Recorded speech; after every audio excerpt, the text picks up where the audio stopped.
The Pixel 9 Pro XL is just a bigger Pixel 9 Pro, but that's good enough. It doesn't have exclusive camera features of extra RAM for a boost. It's just got a bigger display and bigger battery. That means the Pixel 9 Pro is an even better pick this year, but it also means that you can choose your Pixel based on the size you like, not the features you need. If you feel like new Pixel phones arrived sooner this year, you are right.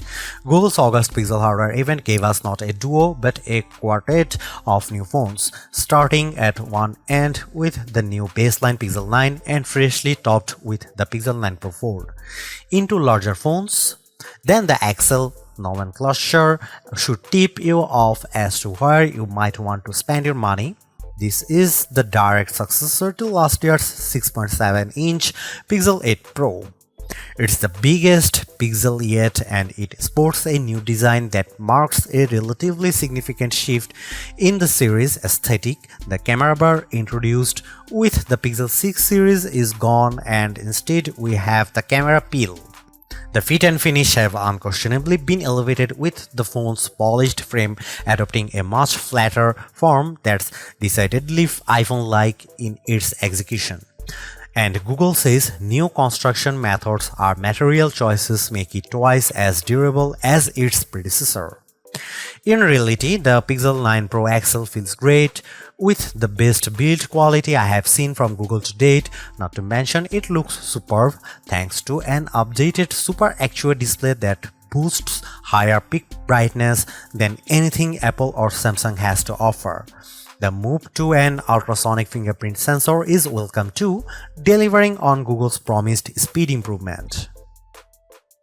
The same 7-year commitment to OS and security updates helps the Pixel 9 series stand apart from rivals from Apple and Motorola. The phone's earlier than usual arrival in the calendar year means that this is the first generation of Pixel in a long time that doesn't debut with a new build of Android. It will benefit from the same future releases of Android as the Pixel 8 line and likely no more. Beyond the usual fare of a clean Pixel experience, AI is all Google is talking about, with an updated Gemini Nano model that is multimodal and 3 times more capable running on device. You'll find AI-generated features throughout the user experience. Most notably, there are 3 new apps to play with: a new weather app that's richer and more customizable with AI-generated weather reports, a new screenshots app that, as well as helping organize your captures, allows for semantic search, and Pixel Studio, which allows for on-device text-to-image generative AI that Google pitches as a new creative tool. Feel free to reconcile your feelings about using AI-generated imagery in your own time. The cost of the Pixel 9 Pro and Pro XL also includes a year's access to Google One AI Premium with Gemini Advanced and its new Gemini Live feature. Gemini Live is a decidedly ChatGPT 4-like conversational experience with Google's off-device AI. It works well for things like how-to guidance and recipe help, but still comes with limitations surrounding how it can actually action on-device tasks for you.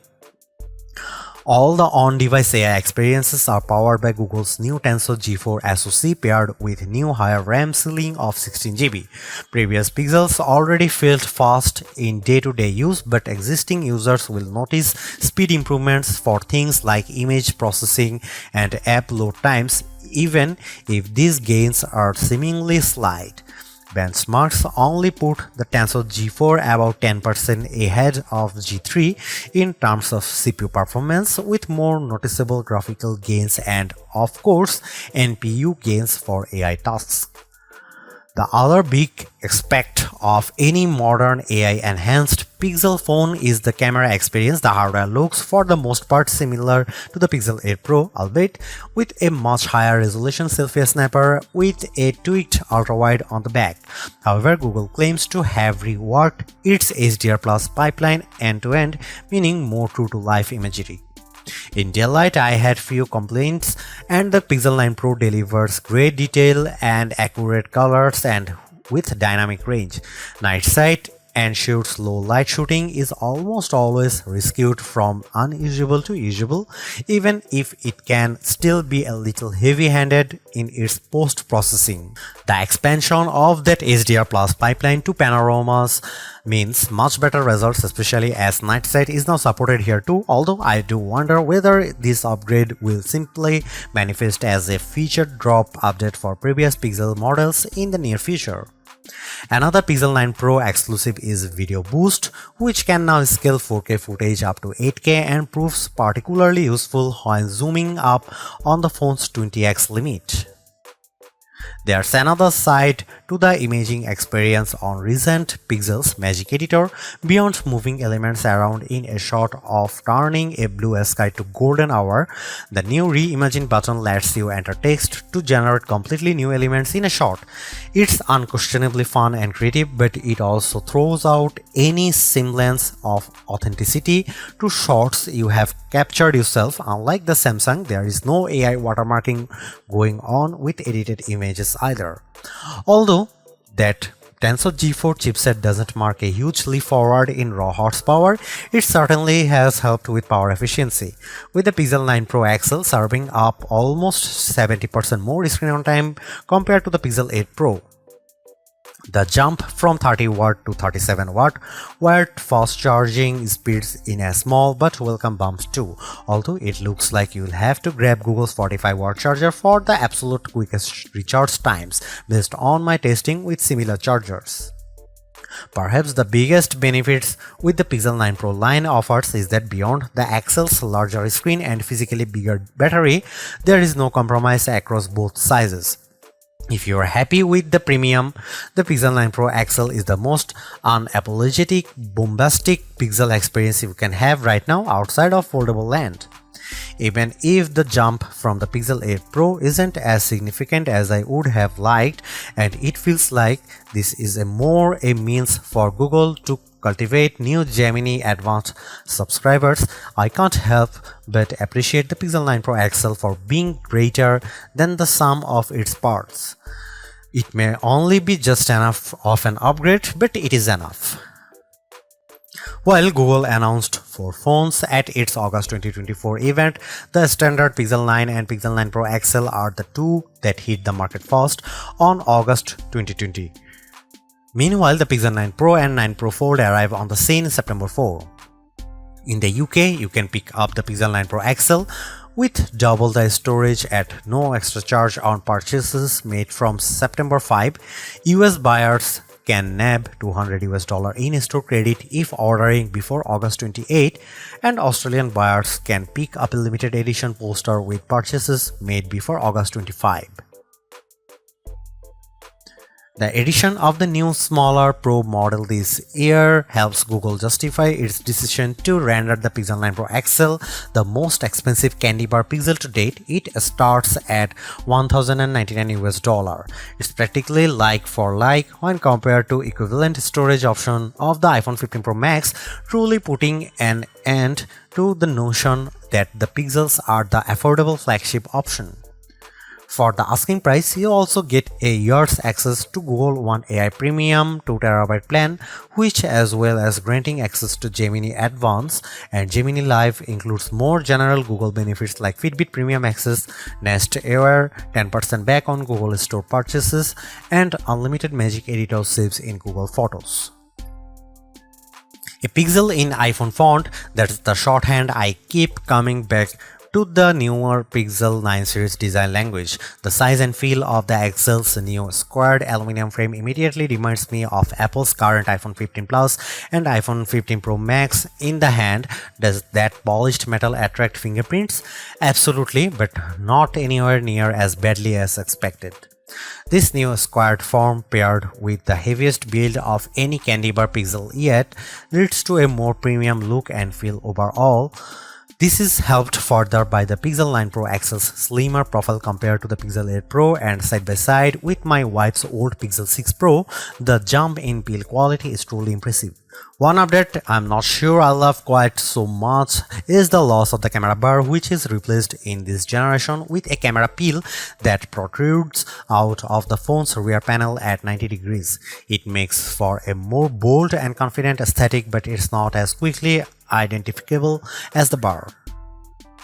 As well as the cosmetic changes, Google also claims that the Pixel 9 Pro XL's new mid-frame design, not to mention its 100% recycled aluminum outer frame, Gorilla Glass Victus 2 front and rear panels, and IP68 certified protection against dust and water ingress, make the new phone twice as durable as its predecessor.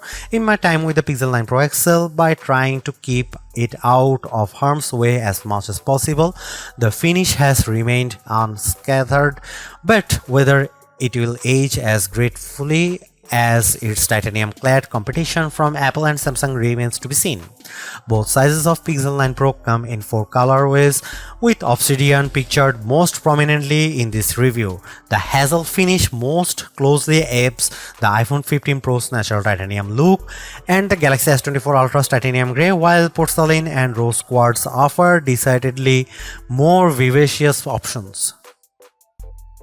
The Pixel 8 Pro Super XR display feels like a noteworthy upgrade from the panel on its predecessor, and while not as earth-shattering an improvement this generation, the Pixel 9 Pro XL screen is a great refinement yet again.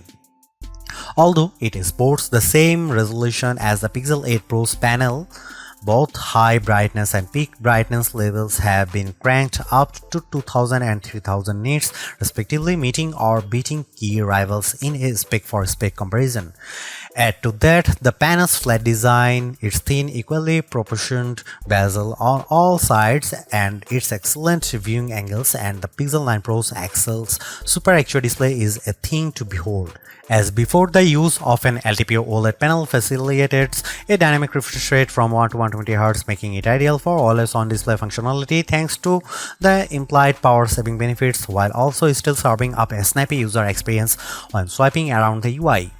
One of the more prominent changes you might not immediately notice is the fingerprint sensor. Instead of the optical module used since the Pixel 6 series, Google has gone the way of Samsung and instead kitted the Pixel 9 Pro XL's display with an ultrasonic sensor. I didn't notice a huge difference when making the switch from my Pixel 7 Pro, but in side-by-side comparison is lives up to the promise of a 2x speed improvement.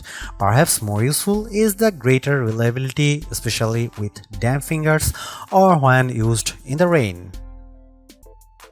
Should you buy the Google Pixel 9 Pro XL? Buy it if you want the richest mobile AI experience. Samsung's Galaxy AI is great, but Google's execution with Gemini Advanced is easier, richer, and more fun to use. Buy it if you want an excellent camera phone. The Pixel 9 Pro XL's camera system is a small but appreciated upgraded on its predecessors, highlighted by a new bag of AI-supported tricks you can't get outside of the Pixel family. Buy it if you plan on using this phone for a long time. Still among the best there is Google commitment to 7 years OS and security updates is once again hard to argue with. Don't buy Google Pixel 9 Pro XL if you want fast charging. Battery life is greatly improved, but despite a bump in speed, the Pixel 9 Pro XL's 37-watt wired charging is still well behind what rivals like OnePlus and Xiaomi offer. Don't buy it if you want the best RAM and memory.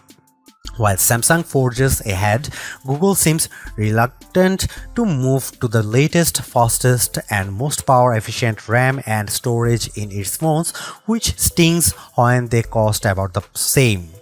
Don't buy it if you want to play a lot of games. Google's mobile silicon isn't built for gaming, and while the Tensor G4 handles intense games as well, you will get a much better experience with a recent iPhone or any flagship rival running the latest Snapdragon chipset.